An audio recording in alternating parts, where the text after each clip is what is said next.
Nii kui kell hakkab vist kukkuma, et kas ma alustan täpselt 00 või annan veel paar minutit kogunemiseks? Anname äkki paar minutit ja teeks äkki sissejuhatus üldse ka ära, et miks me üldse oleme siin ja miks meil selline projekt tuli. Ma usun, et kõik teised osalejad on TalTechi enda tudengid, eks. Meil toimub see jätkusuutlikkuse nädal, iga-aastaselt ta siis toimub ja selle raames siis meie võtsime ette väikse projekti teha tervest kehast terve vaim. Ja esimese nii-öelda sammuna kutsusimegi siis Grete meile esinema. Räägib meile, kuna me kõik oleme nagunii hästi palju kuulnud tervislikust toitumisest ja sellest, siis me pigem mõtlesime, et läheneks just makrotoitainete ja kogu selle poole pealt, sest selle kohta nii palju just jutu mujal ei tehta. Ja Grete, sulle ka infoks, et see jätkusuutlikkuse nädal kestabki meil siin nädal aega nüüd. On päris palju üritusi veel toimumas ja huvitavaid projekte, et kui sul veel huvi peaks tekkima, siis sealt TalTechi kodulehelt paneme lingi ka siia. Leiab kindlasti veel, mis siin nädala jooksul toimumas on. Siin täitsa on, iga päev midagi toimub. No väga põnev. Aga põhimõtteliselt vast võime alustada. Okei, nii, ma panin siin korraks selle share screen'i kinni, aga proovime uuesti. Siia tagasi, okei, väga hea, kõik toimib. Hästi, igal juhul mul on hea meel, et siia on pea 30 inimest juba kogunenud ja mul on väga hea meel, et te mind kutsusite. Mina olen siis Grete Junsan, olen enda haridusliku tausta poolest siis sporditeaduste tudeng, tänaseks doktorant ja ma olen siis spetsialiseerunud toitumisele, et käisin Inglismaal vahepeal siis magistriõppes, kus minu erialaks oligi siis sports nutrition ehk sporditoitumine. Ja lisaks sellele olen tõesti treenerina töötanud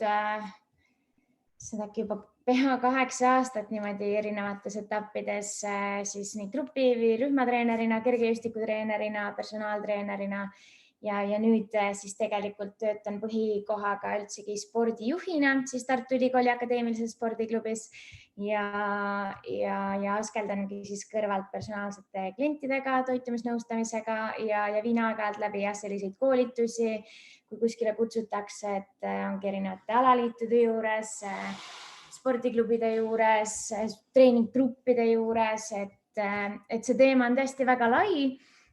Ja nagu siin juba sissejuhatuses ka Karel ütles, et siis tõesti tegelikult toitumise kohta me ju saame kõik igalt poolt igasugust erinevat informatsiooni ja ütleme nii, et tavainimesel on ju tegelikult üpris raske eristada, mis see siis õige on ja mis see vale on ja missugune meetod või lähenemine kõige parem on või mida üldse kõige tähtsamaks pidada.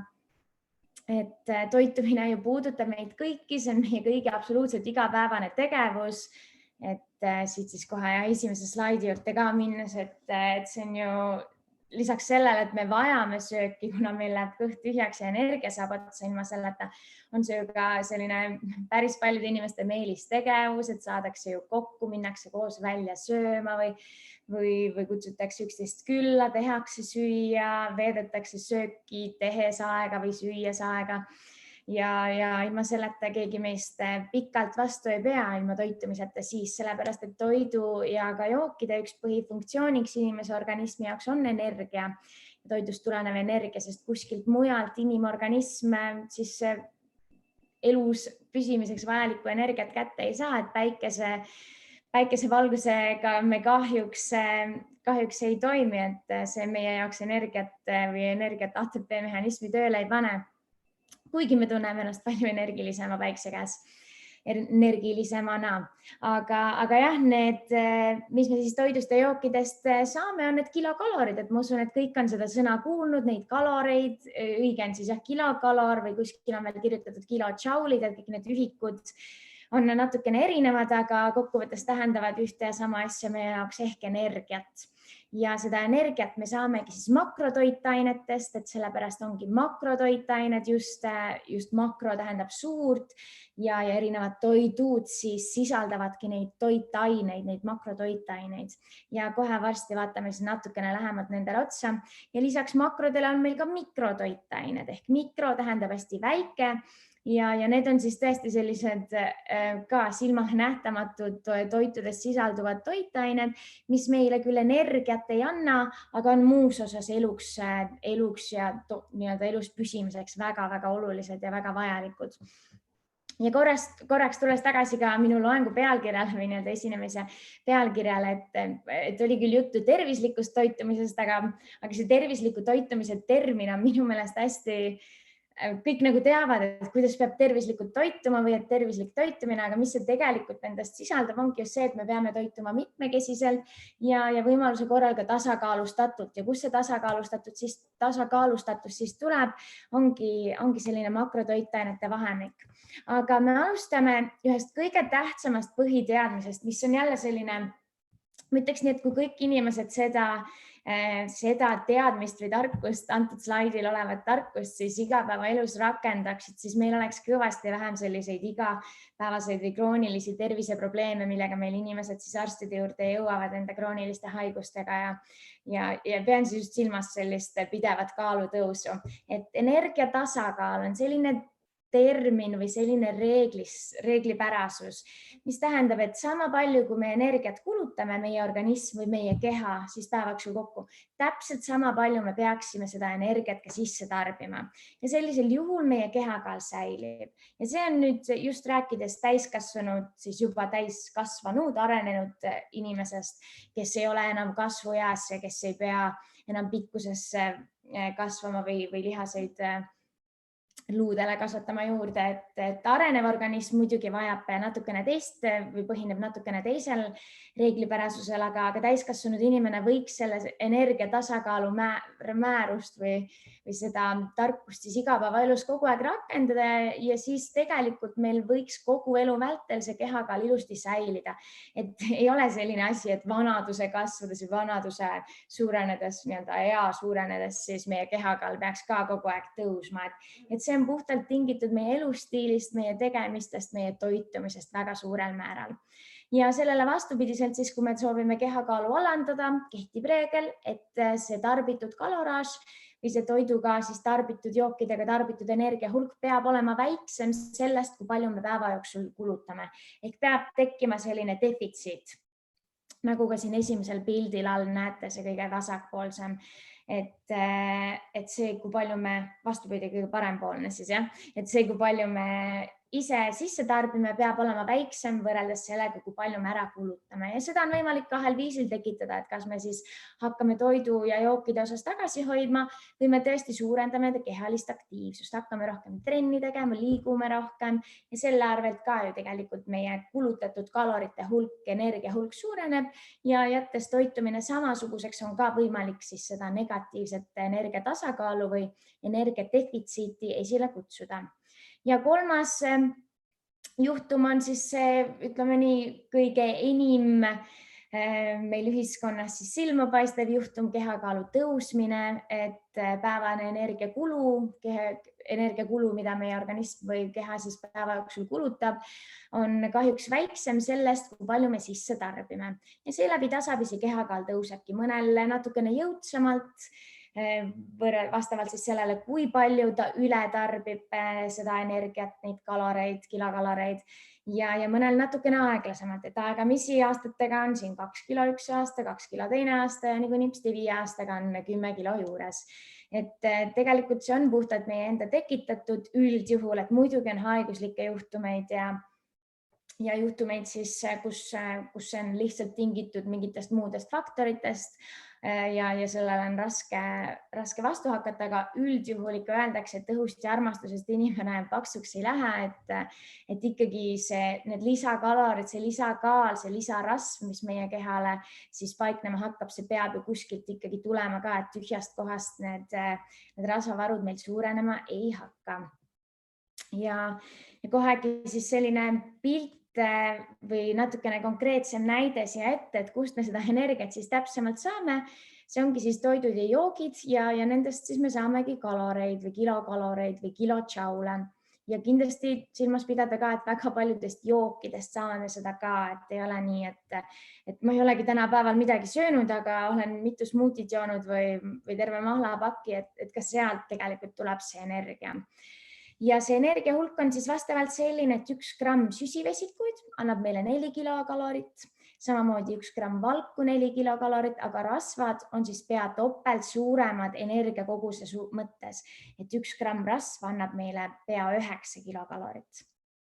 Ja kuidas seda paremini mõista, siis kõige lihtsam näide või kõige lihtsam viis selle arusaamiseks on toitumisalase teabe või sedeli lugemine ja igal toiduainel on see sedel tegelikult küljes, aga inimesed lihtsalt ei oska sellele tähelepanu pöörata.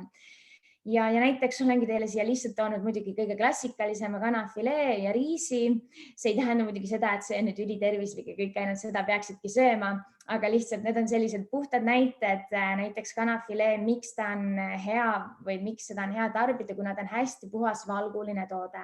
Et sa näed seda toitumissisaldust, energiasisaldust 100 grammi kohta ja toorainena siis, mitte küpsetatuna, annab meile 104 kilokalorit ja sealhulgast, kust need kalorid siis kokku tulevad, ongi see, et seal on rasvu 1,6 grammi umbes, süsivesikuid ainult 0,3 ja valkusid siis 2,2. Ja kui te niimoodi gramme siit nüüd kokku liidate, siis te muidugi leiate seda, et 100 grammi siit kuskilt kokku ei tule. Ehk need toitained ise ei ole võrdväärsed toiduaine kaaluga, et toiduaine ise koosneb ju ka veel vedelikest, muudest kiududest, mis ei oma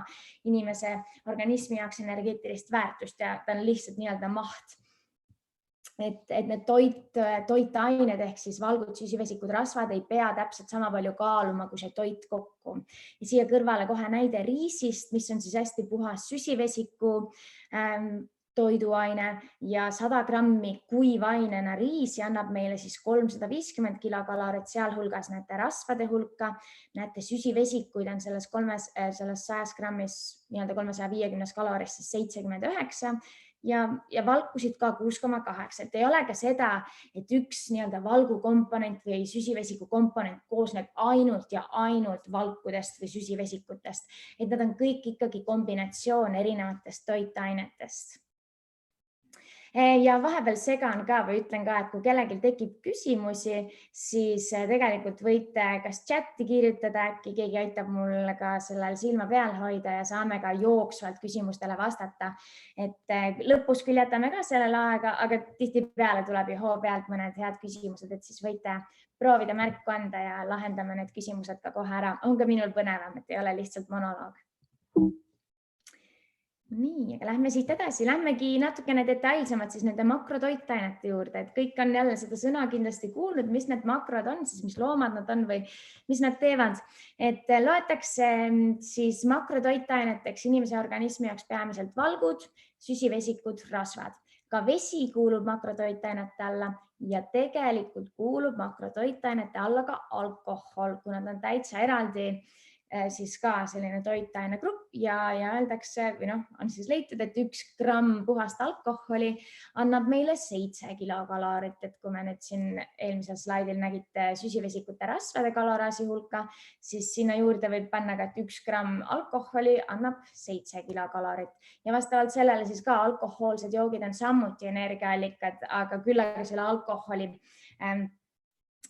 alkoholi meie organism väga hästi ei omasta, et see on küll energia hulk, mis sealt tuleb, aga see, kuidas meie organism sellega tegeleb, on tibakene keeruline juhtum, kui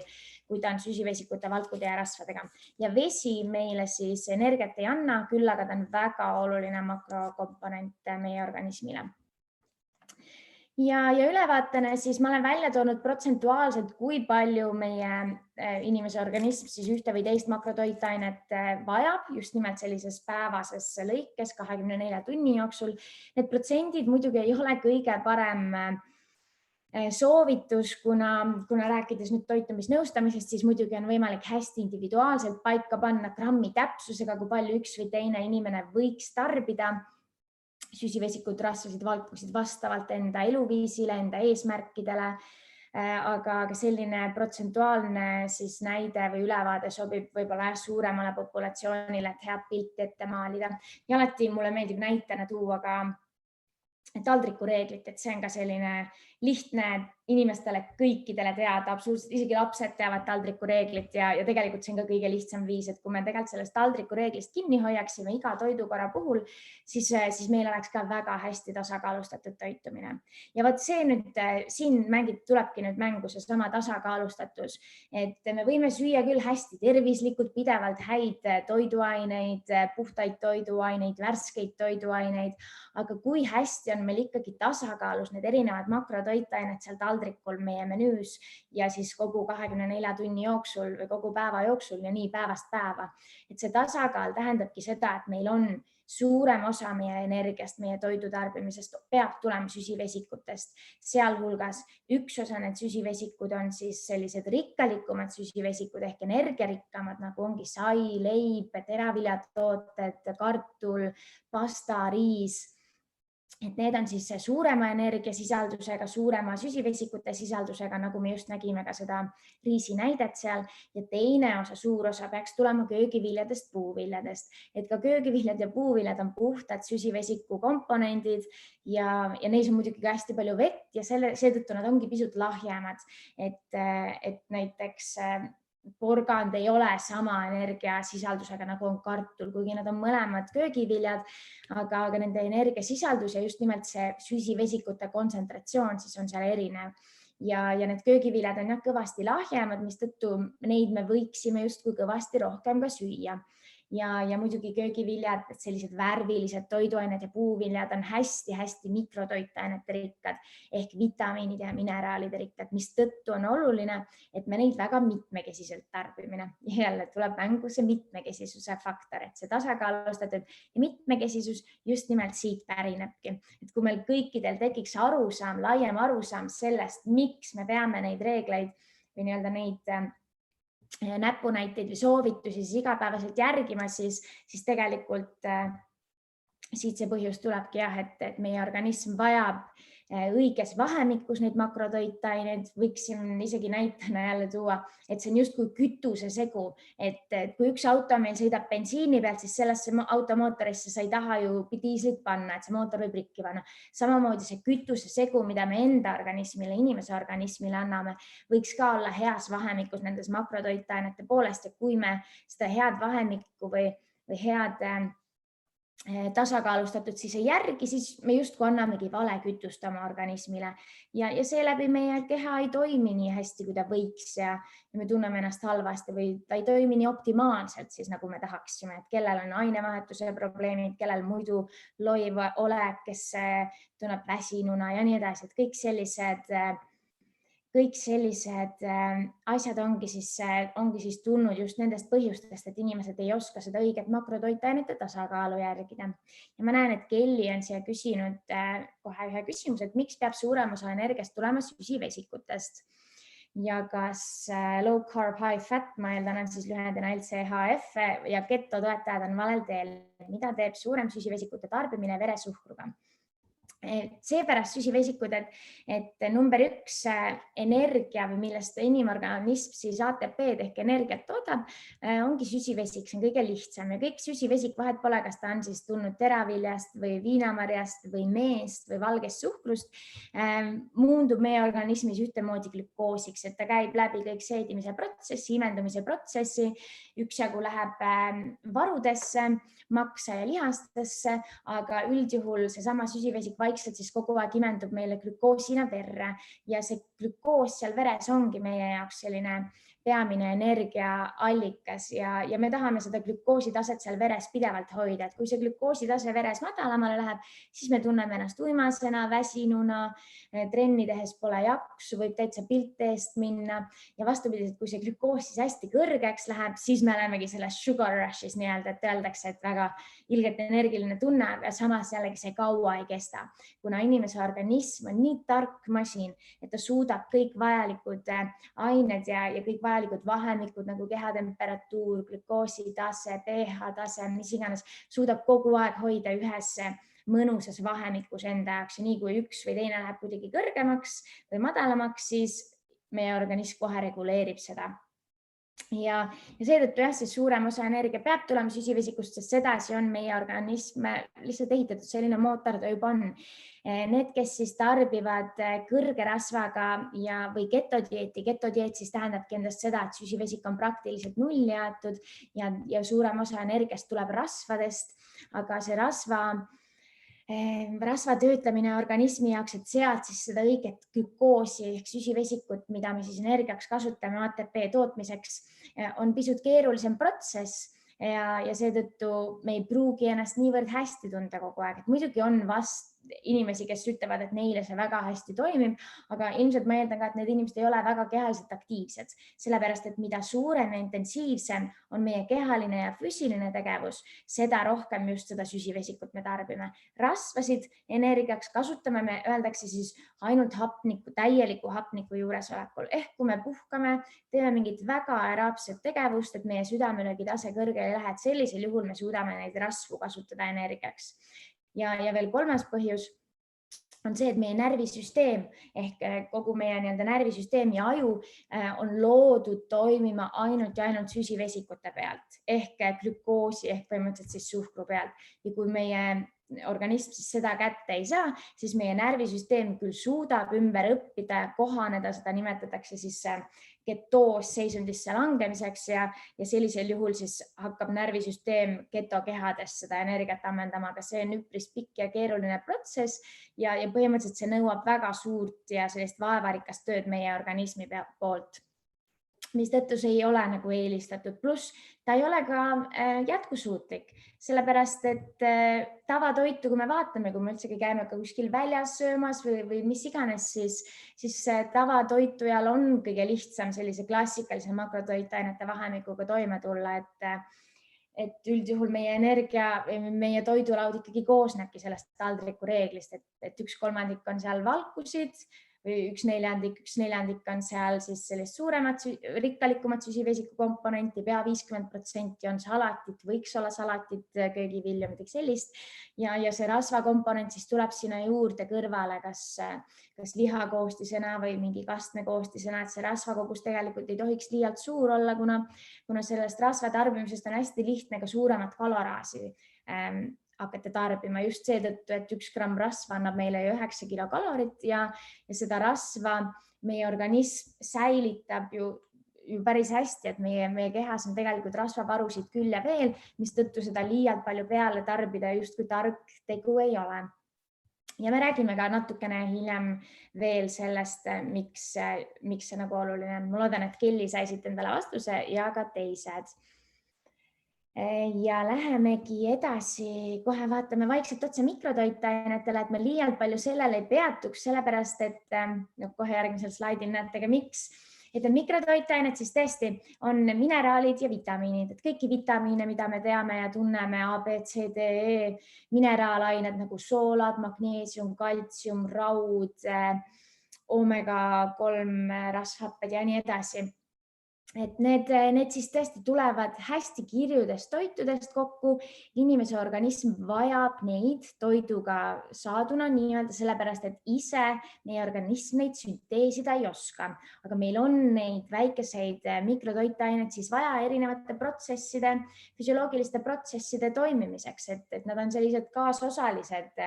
Hormoonid siin-seal aitavad mõnda protsessi läbi viia, mõnda reaktsiooni läbi viia, et nad on hästi olulised väikesed komponendid ja tõesti me vajame neid mikrokogustes, aga mis jällegi ei tähenda, et me peaks nagu hästi vähe sööma neid köögivilju ja juurvilju, kust me saame erinevaid mikrotoitaineid, vaid see tähendab seda lihtsalt, et kui me nädala lõikes teame, et me oleme võimalikult kirjuna hoidnud enda köögivilja tarbimise ja järgmisel nädalal jällegi, et siis meil tegelikult on see toiduga tagatud. Et öeldakse, et nende toidulisandite ja vitamiinide otsa me peaksime tegelikult viimasel juhul vaatama, et inimene peaks saama kõik vajalikud toitained kätte päris toidust, mitte toidulisanditest. Et need toidulisandid võiksid tulla alles äärmisel juhul, kui tõesti me teame, et mõni toiduainegrupp on meil välja lülitatud menüüst või allergilisel põhjusel või talumatuse põhjusel me ei saa tarbida, et sellisel juhul me võime ja võiksime vaadata toidulisandite otsa, aga kui me suudame hästi mitmekesisena hoida enda toitumist, siis me tegelikult tagame enda organismile kõik need vajalikud vitamiinid. Ja siit ka see ei tähenda jälle seda, et nagu on need tervisliku toitumise näpunäited, et söö iga päev 5 köögivilja või 5 õuna või 5 peotäit mingid marju, et mis iganes, et midagi ei juhtu, kui me mõni päev sööme natukene vähem, et me tegelikult ju aitame või tasakaalustame selle ära võib-olla järgmisel päeval või ülejärgmisel päeval, et oluline oleks vaadata siis nädala lõikes. Me oleme tõesti võimalikult kirju nende toidulaua hoidnud. Seetõttu ka tegelikult ei tule kasuks ühe või teise toiduainegrupi välja lülitamine enda menüüst, sest et meie keha on loodud tarbima mitmekesiselt. See mitmekesisus rikastab meie sisemist keskkonda, meie seedekeskkonda, meie mikrofloorat, see rikastab meie bakterite sisaldust organismis, see aitab hoida meie immuunsüsteemi tugevana, see aitab meil erinevaid allergilisi reaktsioone vältida, et just nimelt näiteks just kasvava arenev organism võiks võimalikult mitmekesiselt tarbida, et meil ei oleks hilisemas elus mõnd uut toiduainet tarbides nii-öelda ebameeldiv reaktsioon organismi poolt, et mis see nüüd on ja võib-olla tekib allergia või talumatus hoopiski sellest, et me ei ole seda mitte kunagi tarbinud. Et täitsa sellised tõepärasused on ka teadusest tulnud, et selle mikrofloora rikastamiseks, mis meie organismi sees siis olemas on, selle rikastamiseks ja selle rikastatuse hoidmiseks me just peaksimegi mitmekesiselt siis toituma. Ja ka vedelik, et ei saa jätta sellest rääkimata, et lisaks toidule on ka vedelik oluline ja siinkohal tahaks öelda, et mitte ainult vesi, et hästi palju räägitakse sellest, et me peame vett tarbima päevas nii suure hulga, aga tegelikult me saame seda vedelikku ka mujalt, me saame seda ka enda toitudest, sööme me suppi või midagi muud keedetud veega, makarone, et seda vedelikku tegelikult tuleb siit-sealt samamoodi puuviljadest või kui me joome kohvi või teed või kuigi jah, osadel teedel ja kohvil on siis selline ka vedelikku kehast välja ajav võime, aga kui me seda üle ei tarbi, siis ei ole sellest hullu midagi. Või siis samamoodi, kui me joome mingid lisanditega vett, maitseveesid, ka muud tegelikult gaasilised joogid, et kõik see on keha jaoks vedelik. Ja inimkeha siis jah, tõesti on kuni 70% vesi, et peeglisse vaadates see küll nii ei tundu, et meie kehas on nii palju vett, aga seda vett paikneb igal pool raku vahelistes ainetes, raku sees, lihastes, organites, et tõesti me oleme üks suur veepaak justkui. Ja rasvavabakude, mis on siis kõik heakude meie organismis, on pea 75% vesi ja siis see rasvkude, mida me võiksime hoida siis tervislikus vahemikus, on ainult 5% vesi, mis jälle ütleb meile seda, et see üleliigne rasvkude, mis inimestel paratamatult eluaastatega juurde hakkab tekkima, siis tingituna elustiilist, ei mängi või ei aita mitte kuidagi meie organismi head toimimist ja ei hoia meid nagu õige tervise juures, kuna juba see madal veesisaldus on selline vastuoluline faktor. Ja siis lihtsalt paar mõistet siin, et kui me tahame organismi normaalset vee tasakaalu hoida, mida me tegelikult kogu aeg võiksime teha, siis me tahame olla euhüdreeritud, et öeldakse, et sihuke euhüdratsioon, euhüdreeritud olek on see, mis võiks siis kogu aeg säilida. Küll aga kui me juba tunneme sellist janutunnet, nagu näiteks mina hetkel, sest ma unustasin veeklassi kõrvale võtta,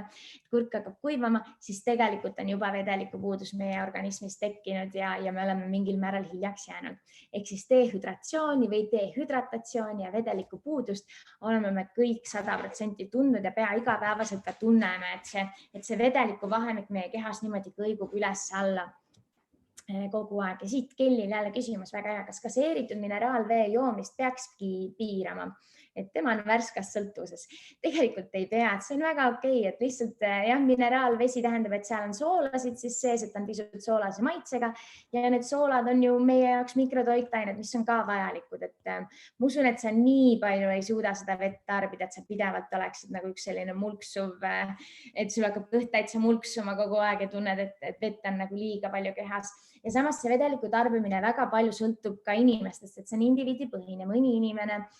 kulutab kulutab rohkem seda vedelikku ehk näiteks ta higistab rohkem, ta on soojas keskkonnas, näiteks väline keskkond väga tugevalt mõjutab meie vedeliku tarbimist. Et meie jaoks on oluline hoida seda tasakaalu, aga see tasakaal ju muutub, on kogu aeg pidevas muutumises, et kui me teeme trenni, jookseme näiteks palju, meie treening on pikk ja me higistame palju, siis me ka kaotame väga palju vett ära ja higiga me kaotame ka neid mineraale ära, et seetõttu ka higi on soolane, et see, mis me välja higistamegi, ongi need mineraalained ja need vajalikud soolad, ehk siis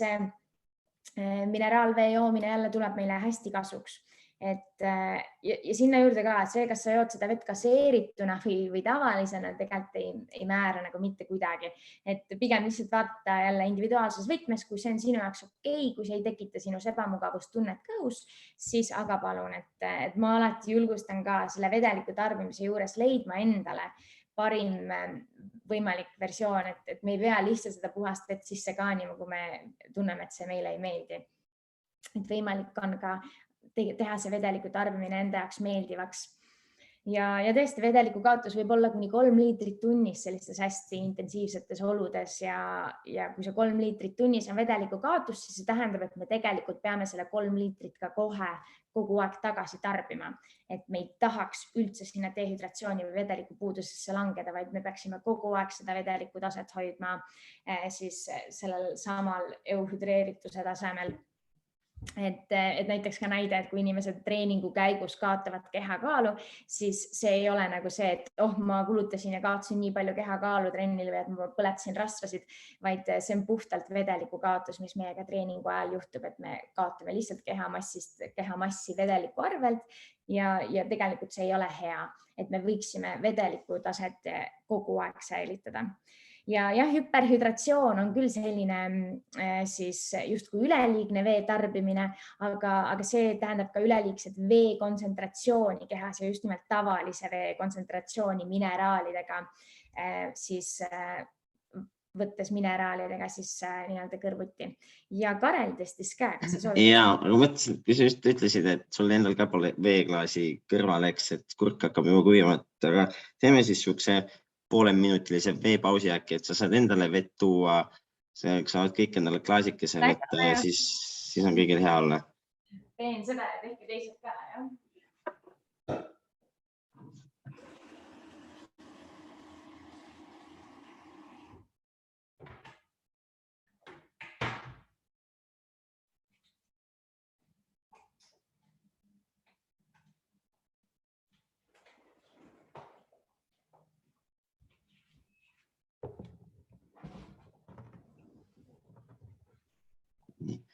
Aga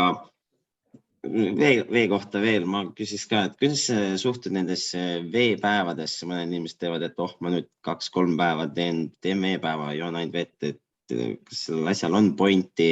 ja on see, et see 3 päeva pead väljakutset endaga ja siis seal 4. päeval lihtsalt sööd tagasi kõik selle, mis eelnevad 3 päeva puudu jäid ja äkki need rohkem liiga isegi endale.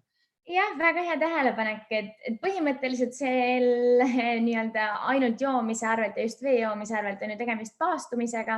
ehk energiat me kehale need 3 päeva ei anna. Me tekitame väga suure energiadefitsiidi, sest et ütleme, et klassikaliselt see inimese päevane energiakulu on kuskil 2000 kilokalorit ja muidugi poistel meestel rohkem, aktiivsetel inimestel veelgi rohkem, aga siis selle 3 päevaga me saame ju -6000 kilokalorit defitsiiti tekitada, mis kindlasti viib mingil määral kehakaalu languseni, kindlasti ka toidumassi arvelt kehakaalu languseni, sellepärast et meie seedeelundkond on 7-10 meetrit pikk ja peamiselt on siin kogu aeg mingisugunegi toidu hulk sees, kuna me neid soolikaid puhtaks korraga ei lase, kui meil ei ole kõhulahtisust või mingit muud põhjust. Et siis selle paastumisega on võimalik suur kaalulangus esile kutsuda, aga üleüldises mõttes vaadates seda, mida me tegelikult enda organismile peaksime andma normaalseks toimimiseks ehk iga 3-4 tunni tagant suuremat toidukorda, hästi tasakaalustatud energia hulka, makrotoitaineid, mikrotoitaineid, siis see tegelikult justkui meile kasuks ei tule. Et teaduslikus mõttes just nimelt siis toitumisteaduses, sporditeaduses ei ole sellel nagu ühtegi kasutegurit leitud, et see on pigem selline uskumuse või traditsiooni või muu sellise liikumise ma ei teagi, liikumisest tulnud selline teguviis, mida osad inimesed ette võtavad, et noh, kui see neile aitab, siis mingil määral heale teele või õigele rajale jõuda, siis aga palun, aga terve inimene võib-olla, kellel ei ole kehakaaluga probleeme ja toitumisega probleeme, ei peaks seda nagu ette võtma. Okay. Nii, aga ma vaatan, et ma täitsa päris pikalt kohe jutustan, mul slaide nii palju. On kohe tulnud ka veel üks küsimus. Tiina Talli küsib, kuidas inimene saab aru, et ta üleliigselt vett joob? Lihtsalt tihedam vetsu vahelt jooksmine. Jaa, absoluutselt. Tihe vetsu vahelt jooksmine, põis on kogu aeg täis ja hästi hele uriinivärvus ka. Et mida tumedam on meie uriinivärvus, mida kollakam on uriin, seda suurem tõenäosus on vedeliku puudusesse. Kindlasti näiteks pohmaka sellistel hommikutel te märkate seda, sellepärast et alkohol viib kehast seda vedelikku välja ja liigne kohvi joomine võib seda tekitada, ja mida heledam siis meie uriin on, seda parem on meie vedeliku tase ja noh, eks me siis tõesti jookseme tihedalt vetsu vahet, aga muud ohtu seal väga ei olegi selles mõttes, et kui kellelegi tõesti meeldib palju vett juua, siis väga palun, aga samas see üleliigne tarbimine ei tule meile mitte kuidagi kasuks, et ta on lihtsalt kõik, mis on jääkaine, meie organism viskab väga ilusti välja, et selles osas on ka inimese keha imeliselt tark masin, et me ei pea väga sellele kaasa aitama, et siinkohal ka kohe tehes juttu mingit detoxitest või muu sellistest asjadest, et organismi puhastamine, siis ei, tegelikult seda ei ole vaja, seda ei ole olemas, see mitte kuidagi jälle pole teaduslikult tõestatud, et see aitab meie keha, sest et meil on kõik need mehhanismid olemas organismil endal ka. Aga alati, kui ma toitumisest räägin, siis ma räägin ka kehakompositsioonist, et meil oleks see hästi selge, kuna toitumine on üks põhiline vahend või meetod, millega me saame kehakompositsiooni muuta, arendada, manipuleerida ja millega me saame seda ka tegelikult säilitada. Et see ei ole nüüd nii, et mida vanemaks me jälle saame, siis peab meie kehakompositsioon muutuma aina lodevamaks, aina rasvarohkemaks ja aina väiksemaks lihasmassi poolest. Et klassikalised numbrid või ja suurusjärgud on siin pildi peal toodud, meestel, naistel on see erinev, sõltuvad siis meie hormonaalsest tasakaalust ja sellest, et naistel on siis järglasi saav funktsioon ja seetõttu vajab meie keha rohkem sellist vajalikku rasvkudet, et kaitsta seda funktsiooni, et hoida meie hormonaalne tasakaal normi piirides. Ja meestel on siis seda tõesti natukene vähem vaja, et mehed on justkui tugevama kehaga ja lihasmassi on meestel rohkem ja lihtsam ka kasvatada, sest et meessuguhormoonid on sellised hormoonid, mis aitavad lihasmassi kasvule kaasa. Tegelikult nii naise kui mehe keha sisaldab nii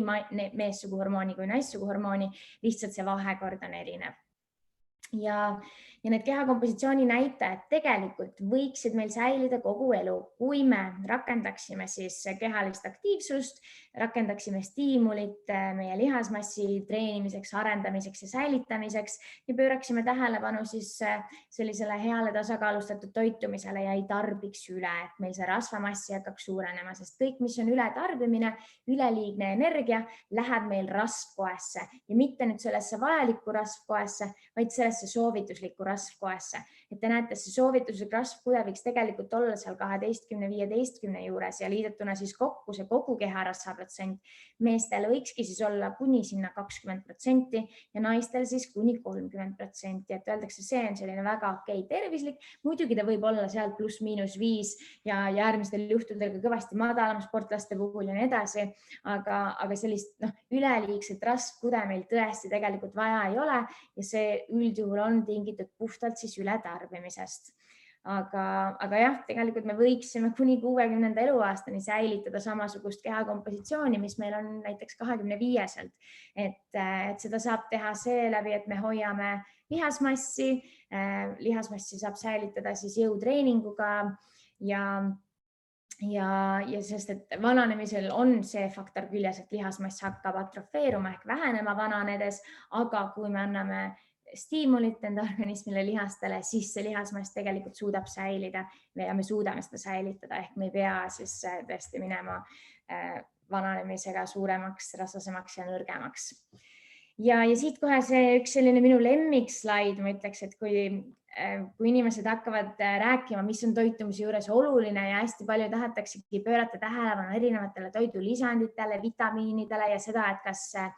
mis kell ta siis peab sööma ja kust see söök pärit on või kas ta sööb värsket köögivilja või on see külmutatud pakist. et tegelikult need asjad on nagu üliväikese tähtsusega üleüldiselt siis sellest toitumise mõjule, et kõige rohkem mängib rolli seesama energiatasakaal, et 50% lausa ja sealt üles veel makrotoitainete kompositsioon ehk siis süsivesikute, valkude, rasvade vahekord meie toidulaual ja kui need asjad ei ole paigas ja me keskendume nagu nendele lisanditele ja muudele asjadele, siis see on sama hea kui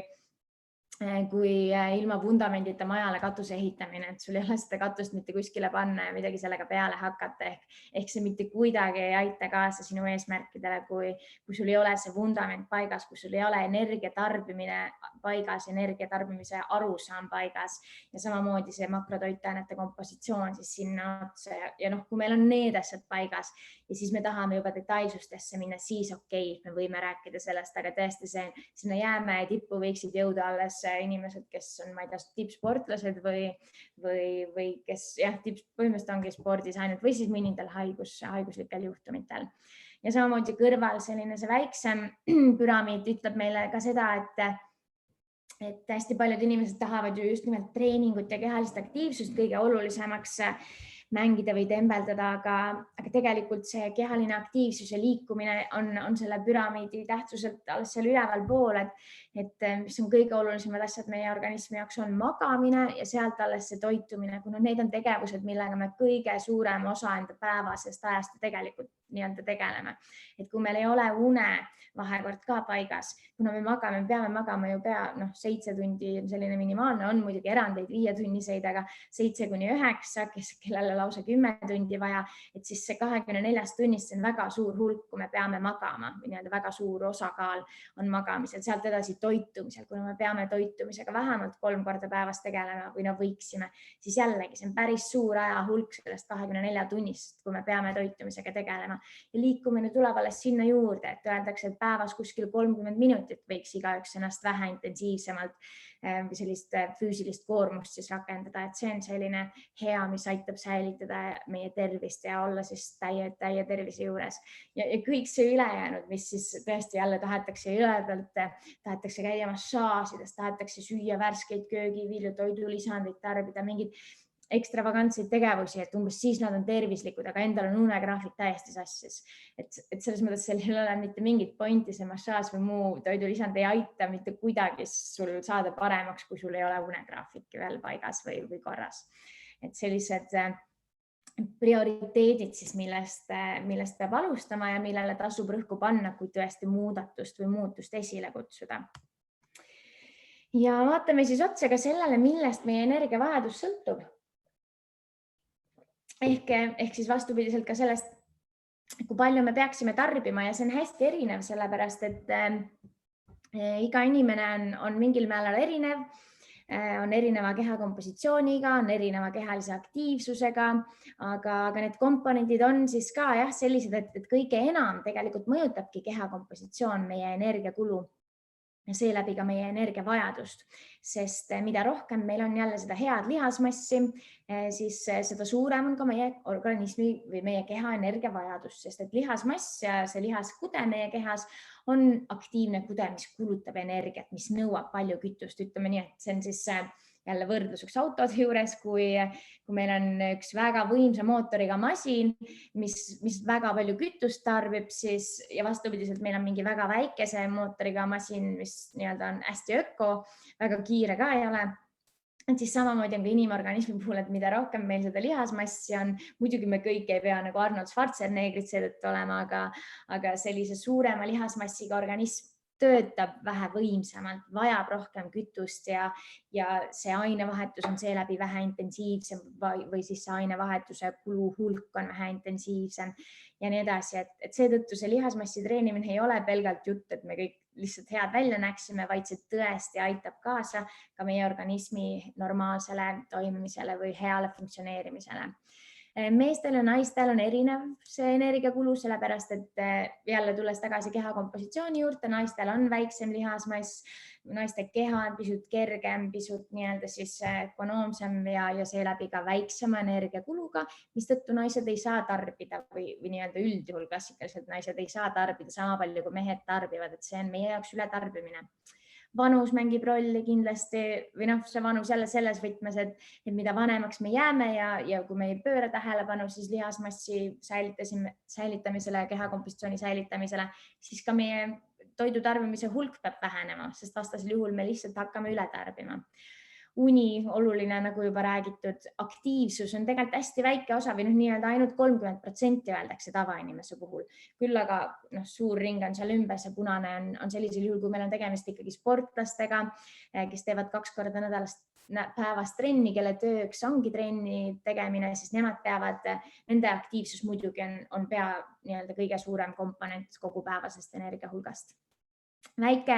lühend on seal TTE, mis tähendab toidu termilist efekti ehk et ka toitu seedides ja lõhustades inimese organism kulutab energiat, et see on ka töö meie jaoks. Küll aga ei ole olemas mitte ühtegi sellist toitu, mis justkui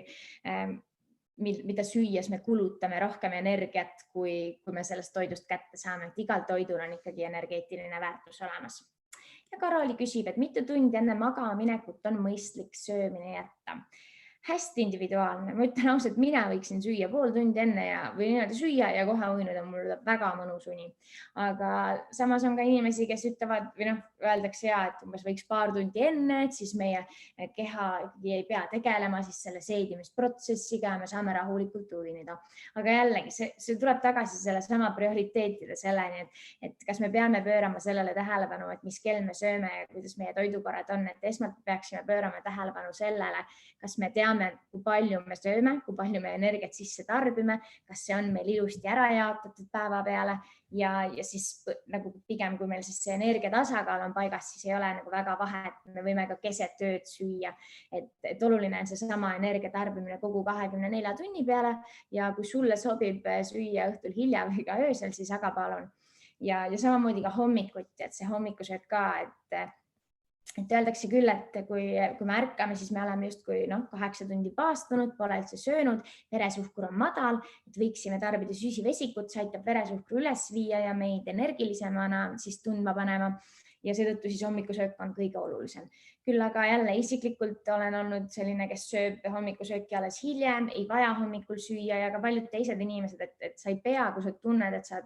toimid ja funktsioneerid väga hästi hommikul ka, eriti kui sa näiteks oledki eelmisel õhtul hilja söönud. Et seda enam, siis sa võid ka selle hommikusöögi edasi lükata ja see ei tähenda nüüd, et sa oled kuidagi ebatervislik seetõttu. Nii et tõesti nende kellaosade suhtes konkreetseid soovitusi ma ei annakski, sellepärast et tuleb iseennast jälgida ja peegeldada, sest et see toitumine on hästi individuaalne tegevus ikkagi ja meie kõikide energiakulu on erinev, seetõttu see energia hulk, palju me peame tarbima, on erinev ja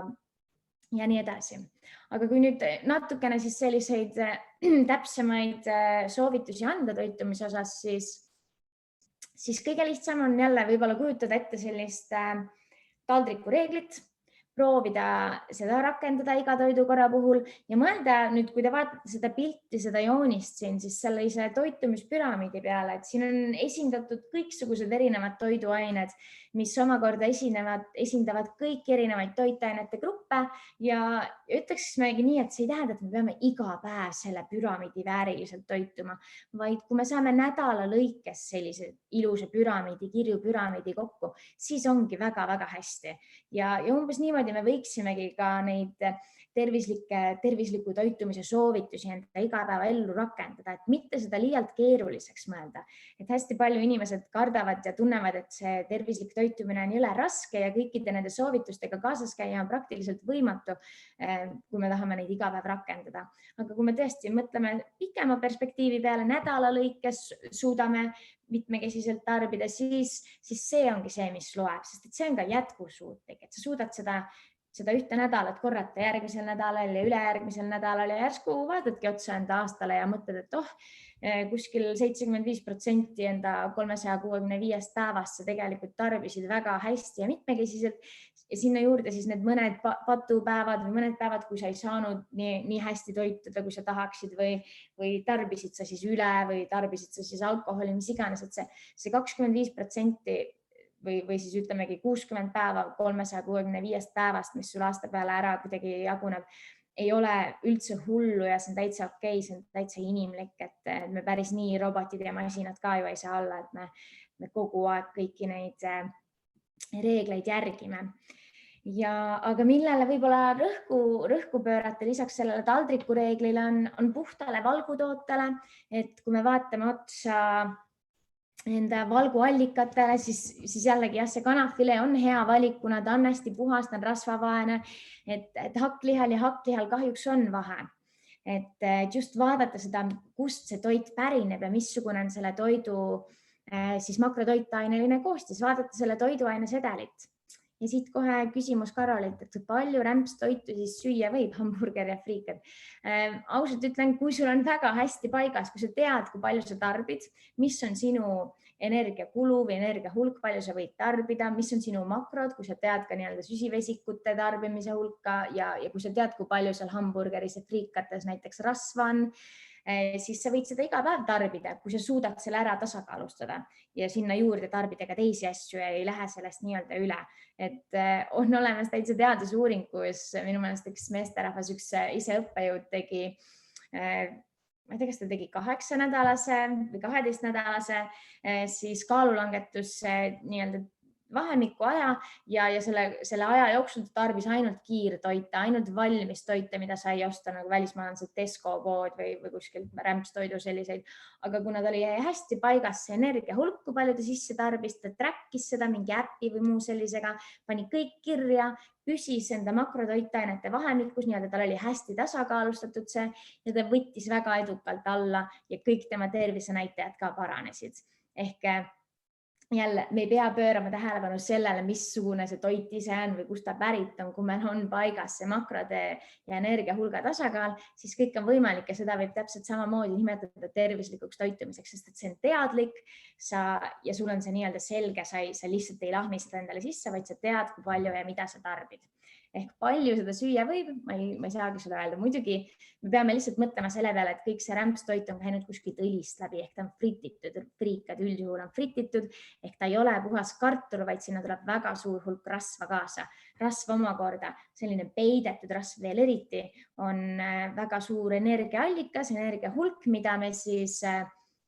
lihtsalt enesele teadmata üle tarbime ja see on ka vist üheks peamiseks põhjuseks, miks meil selline kehakaalu tõus või ülekaalulisus on suur probleem, sest inimesed ei aimagi, kust nad seda rasva endale sisse saavad või kust nad neid lisakaloreid pidevalt siis saavad. Ma panin siia ühe sellise joonise, et võib-olla selgitada neid tagamaid jällegi, kas näiteks Snickers on parem kui Barbells. Et paljud arvavad, et Barbells või mis iganes proteiinibatoon on jumala tervislik ja seda võiks kogu aeg tarbida või nii-öelda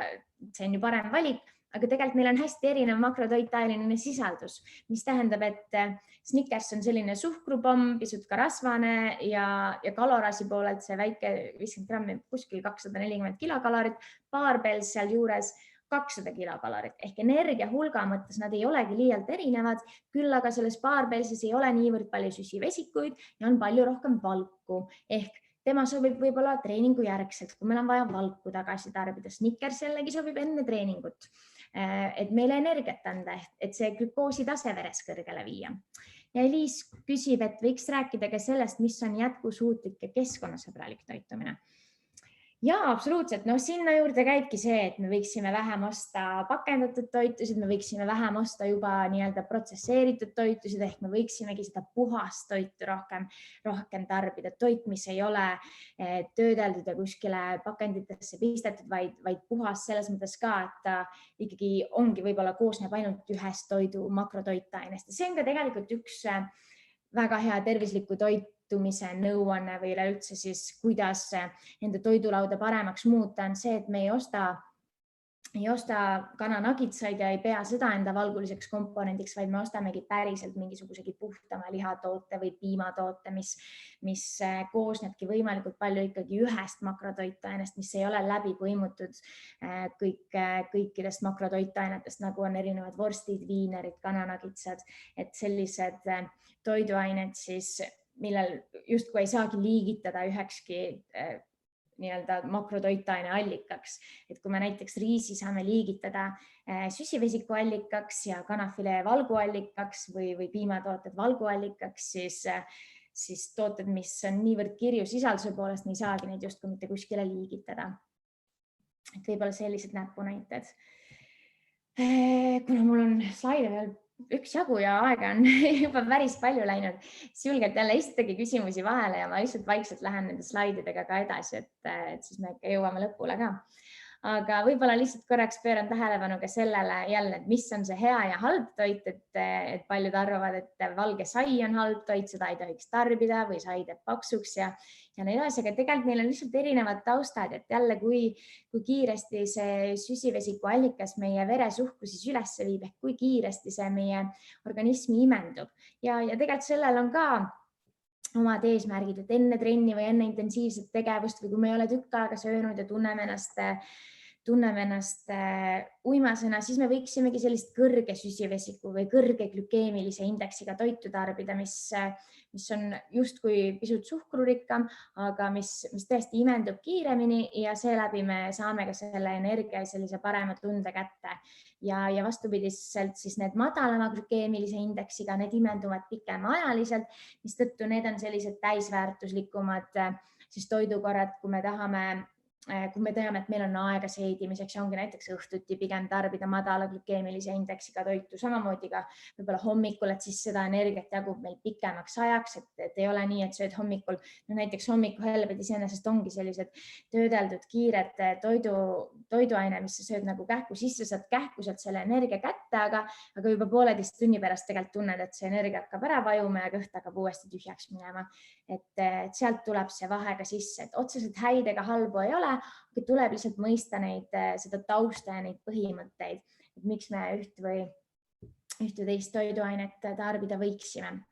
Ja tahakski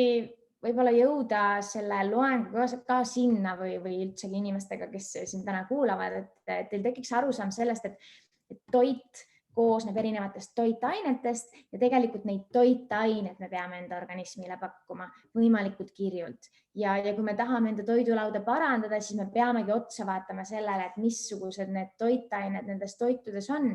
mida me endale sisse sööme. Et need ongi mul siin toodud näiteks kanapilepakk, et need nagitsad, sa näed seal seda energiasisaldust, aga kui sa vaatadki seda makrotoitainelist sisaldust, siis seal on võrdselt nii valke, süsivesikuid kui ka rasvasid, et seal ei ole nagu ühte ülekaalus, mistõttu ta ei ole selline eelistatud puhas toit, mida me pigem võiksime enda kehale anda. Jällegi aeg-ajalt ka seda süüa, muidugi seda tuleb ette ja jällegi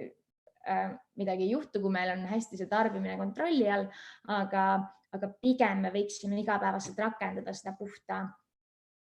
toidu tarbimist. Siis näiteks näide siin toidupakist, kuhu on peale kirjutatud extra protein power, aga tegemist on ju lihtsalt siis seahakklihaga, mis see, et seal on ekstra kirjas, ei tähenda, et seal on nüüd rohkem valku kui mõnes teises hakklihas. Et võib küll olla, et ta on madalama rasvasisaldusega, aga seda peab jälle toiduainepakilt sedelit lugema, sest et hakklihad võivad olla hästi erineva rasvasisaldusega. Ja siis näiteks ka, et kui me käime väljas söömas restoranides, et kui me mõistame seda, kuidas need toidud on tehtud, kas ta on frititud, kuskil õlist läbi käinud või on ta võimalikult puhas, kas see komponent, see liha või muu selline on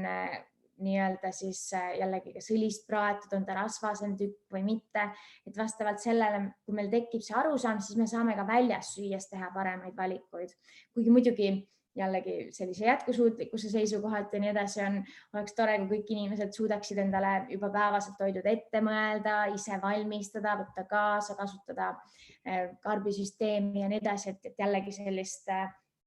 ületarbimist vähendada, poest osta pigem vähe ja läbimõtlikumalt, mitte et käia iga päev poes ja osta endale selliseid kiireid versioone kokku, vaid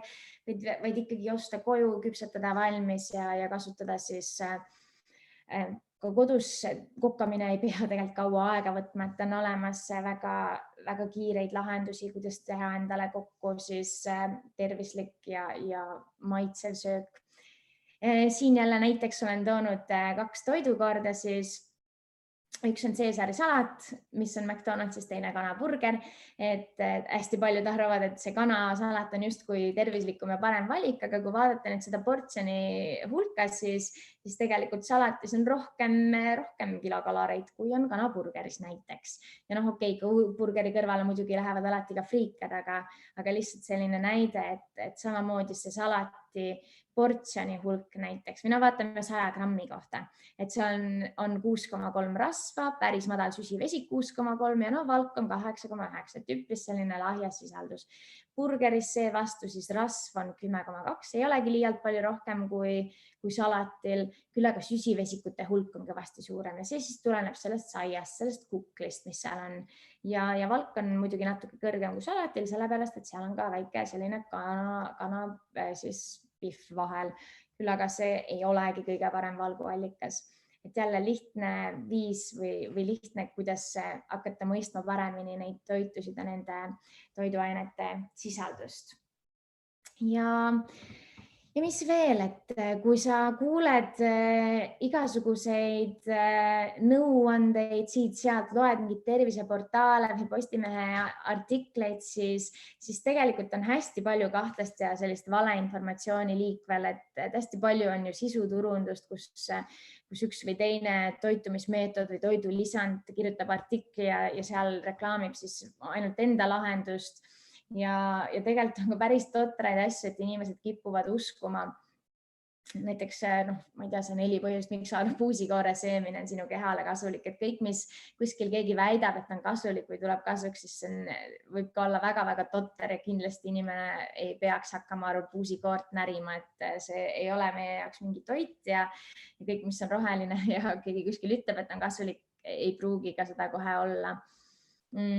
Samamoodi mingite toiduainete asendamine või selline, et näiteks saada kõhu voltidest lahti ei ole võimalik, sellepärast et ainult ühel viisil hakkab rasvamass vähendama, kui meil on negatiivne energiatasakaal, kui meil on energiadefitsiit. Et tasub nagu neid tagamaid ka mõista ja olla kriitiline erineva informatsiooni suhtes, mis sa siit-sealt saad.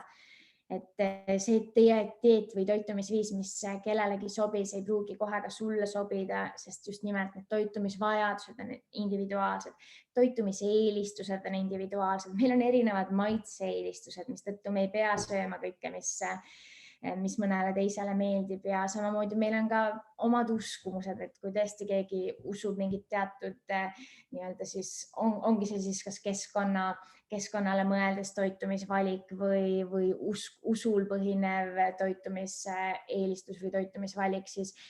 ka see on okei ja see ei tähenda ka koheselt, et nemad teevad õigesti või valesti, vaid erinevust on ja see rikastab meie ühiskonda, kuigi üldjuhul meie kõikide organismid on samasugused masinad ja mingil määral toimivad ühtemoodi, küll aga need viisid, kuidas me siis endale neid vajalikke toitaineid, seda vajalikku energiat anname, võivad olla hästi erinevad. Ja kui me üht või teist nii-öelda toitumisviisi hakkame eelistama, siis tasub ennast sellega kindlasti kurssi viia, et mis me siis enda organismile teeme, kui me mõne toiduaine välja näiteks lülitame enda dieedist või enda menüüst või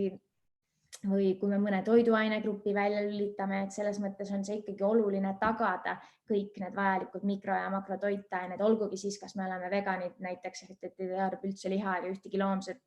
toiduainet, siis sellegipoolest meil on seda valku vaja kätte saada ja siis tuleb sellega ka arvestada. Niisiis, minu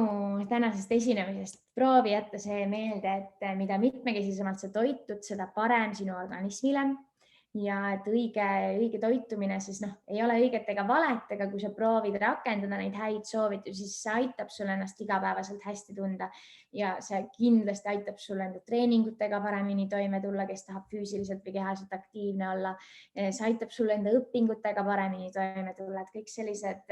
keskendumisvõimed ja muu osa nagu enesehinnang, see kõik võib tegelikult heast toitumisest paraneda. Püsi euhüdreeritud ehk tarbi vedelikku. Jaota enda vedeliku tarbimine päeva lõikes ära kaani korraga sisse ja ära looda, et treeningul kulutatud või treeningu järgselt kulutatud kehakaal või kaotatud kehakaal on põlenud rasv, vaid see on kadunud vedelik, mis tuleb tagasi tarbida. Kindlasti ära alahinda puhkust ja und, see on üks olulisem asi, selle järel tuleb alles toitumine ja selle järel siis alles kehaline aktiivsus ja muud hüved, mis me enda kehale pakkuda saame. ja et võrdle ennast ainult iseendaga ehk needsamad, see individuaalsus toitumise ümber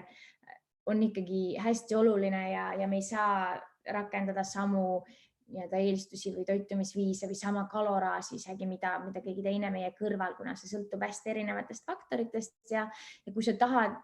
astuda sammu ja minna veelgi individuaalsemaks, siis kindlasti on soovituslik toitumisnõustajaga arutada või võtta mingi äpp või ennast siis natukene rohkem harida ja leida need viisid. Suur aitäh kuulamast ja kui teil on nüüd veel küsimusi, siis andke julgelt märku ja vastan, olgugi et me oleme natuke ajast üle läinud, aga vast ei ole hullu. Ja Lisel küsib, Las ta küsib. Ja, mida tuleks süüa enne ja peale jõusaali treeningut, et tagada maksimaalne lihaskasv ja taastumine ja kui palju enne ja kui palju peale treeningut peaks see toimuma? Väga hea küsimus. Kehtib siis tegelikult hästi lihtsad reeglid jälle. Kui me tahame treeningut või kehalist aktiivsust või mis iganes siis toetada toitumisega, siis number 1, me peame tagama selle, et meil oleks treeningu ajal energiat kehas ehk süsivesikud, öeldaksegi siis seesama süsivesikute laadimine justkui enne treeningut. Et 60 minutit enne siis on see imendumine kõige optimaalsem, süsivesikud jõuavad õigesse kohta, glükoos jõuab verre ja siis süüagi mingit süsivesikute rikast toitu enne treeningut. See on siis see, mis tagab meile selle energia. Treeningu ajal pole vaja muud kui põhimõtteliselt vedelikku tarbida, eriti kui ta on klassikaline tunniajane jõusaali treening. Ja peale treeningut öeldakse, et siis kuskil 2 tunni jooksul peale treeningut oleks vaja saada vähemalt 20 grammi valku kätte organismil. 20–40 on siis see vahemik, et sellest üle tarbida ei ole mõtet, mitte midagi ei aita. Ja tegelikult öeldakse, et kui sa saad selle valgu kätte siis koos täisväärtusliku toiduga korraga, ehk et sa saad selle koos süsivesikute ja vähese rasvaga kätte, et siis see imendumine on kõige kiirem, kõige optimaalsem, aitab kaasa lihasvalgu sünteesile ja just nimelt hoiab seda siis positiivses foonis ja aitab ka ühtlasi meie süsivesikute varusid taastada. Ehk enne trenni veenduda, et meie süsivesikute tarbimine on siis olnud piisav päeva jooksul ja ka enne trenni, et meil süsivesikute varud oleks täidetud. Treeningu ajal me kulutame seda nagunii, kindlasti tarbida vedelikku ja peale trenni kuskil 2 tunni jooksul siis see valgu kogus ehk siis tegelikult see võikski olla üks täisväärtuslik toidukord, on see siis normaalse lihatükiga, ütleme nii 20 grammi valku sa saad juba 100 grammisest siis toorest kanafiletükist näiteks kätte, aga nagu ma ütlesin, see võib olla ka kuni 40 grammi. Aga jah, näiteks kummutan siin müüti, et seda valgukokteili treeningu ajal nagu otseselt jooma ei pea, et ega see midagi kaasa ei aita. Jah, nii palju siis sellest. Järgmine küsimus. Mina tahtsin su enda kohta küsida, et kas sul praegu käib ka aktiivselt, et sa oledki toitumisnõustaja, pakud seda teenust või annad nendele väiksematele, noorematele gruppidele trenne või kuidas sul praegu sellega on? Noortegruppe hetkel ei juhenda üldse, nii et jah, pigem tegelengi täiskasvanutega, et spordijuhina töötan spordiklubis, fitnessklubis ja askeldan seal, et on täiskasvanud kliendid, kes käivad toitumisnõustamises, koostan treeningkavasid ja muu sellist, et pigem jah, töötangi rohkem täiskasvanutega. See on see Tartu Ülikoolis, jah? Just. Okei. Kui kellelgi on veel küsimusi, võite täitsa häält teha või võite chati kirjutada.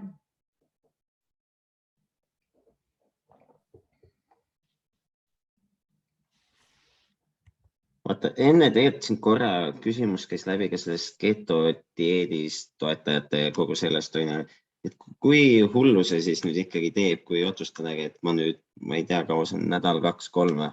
et see süsivesikud täitsa nulli, et kas sellel üldse on mingit pointi või pigem on see samuti siuke enda lõhkumine. Et ta vist küll nagu tulemust idee poolest peaks tooma. Aga... Ma ütleksin niimoodi, et kuna näiteks süsivesik on meie jaoks peamine kütus, kui me selle välja lülitame ja vähe hakkame tarbima ja hakkame suurem osa rasva tarbima, siis mis juhtub esimesel nädalal, on see, et esialgu saavad meie süsivesikute varud otsa ehk organism hakkab seda süsivesikut ikkagi meie varudest otsima ja need varud paiknevad lihastes peamiselt, kõige suuremad süsivesikute varud. Ehk mis esialgu juhtub, on see, et meie lihas läheb tühjaks. Ehk kui keegi on näinud vaeva ja proovinud enda lihast suuremaks ja tugevamaks treenida või üldsegi lihasmassi treenida, kes seda vähegi teinud on, teab, et see tuleb väga raskelt, siis selle lihasmassi kaotamine on esimene asi, mis juhtub, kui lihas läheb tühjaks. Sealt edasi siis jah, kui me saame selle vajaliku energia rasva poolt kätte, siis teadusuuringutega on leitud, et see küll justkui intensiivistab rasva kasutamist energiaks ehk ka meie rasvamass hakkab võrdväärselt siis rohkem kaduma, aga see on täpselt sama väärne kui siis, kui me oleme energiadefitsiidis ka kõrge süsivesikudieediga. Ehk lõppkokkuvõttes loeb seesama, et kas me oleme energiadefitsiidis või ei ja pigem on lihtsam ja enda enesetundele parem, kui me teeme seda siis normaalse sellise klassikalise toitumisviisi või makrotoitainete vahekorraga. Ja just ka seetõttu, et see ei ole jätkusuutlik, sest et seesama ketokehade tegemine organismi siseselt, et närvisüsteem saaks vajaliku energia kätte, see on üpris keeruline protsess, sinna jõudmine. Ja siis, kui me juba näiteks 2 nädalat oleme hästi madala süsivesikuga söönud ja siis sööme ühe korra natukene suurema süsivesiku hulgaga toidu korda, siis meie organism niimoodi laksasti läheb tagasi sellele samale süsivesikute süsteemile. Ehk et ta ei taha, see ei ole eelistatud olukord meie organismi siseselt, kui lihtsate sõnadega proovida selgitada. Et jah, tal on justkui olemas selline kiire tulemus, mida kõik näevad ja kõik on sellega rahul, aga kas seda suudetakse säilitada, see ongi peamine küsimus. Jälle teadusuuringutega on leitud, katsetatud erinevaid dieete ja ainuke dieet, mis on kõige parem, on see, mida inimesed suudavad järjepidevalt hoida ja rakendada. Ehk siis seesama pigem ongi mitmekesine, tasakaalustatud toitumine, mida suudetakse kogu elu praktiseerida. Okei. Ja, aga meie korraldajate poolt kindlasti suur aitäh sulle, et sa niimoodi nõustusid siia tarkusi jagama meiega. Ja mina usun küll, et siin igaüks sai midagigi kõrva taha pandud. Ja loodan, et see ka see veepausist oli kasu, et kõik ikkagi teid endale selle klaasikese vett kõrval, et siis on sammuk jälle lähemal. Aitäh kutsumast. Aga jah, kui rohkem küsimusi ei ole, siis mina soovin edu kõigile sellel nädalal ja edu tasapisi nende uute teadmiste või vanade teadmiste kordamiste rakendamisel. Kindlasti võtke samm-sammult kõike, toitumise juures tasub olla hästi tasakaalukas ka, et mõista, et ükski tegelikult muudatus ei tule kähku välja, et see nõuab aega, see peab olema järjepidev töö, et kiireid lahendusi kindlasti toitumisega ei ole, mis oleksid siis ka meie tervist ja igapäevaelu toetavad, et loeb see, mis me pika aja peale teeme ja järjepidevalt teeme.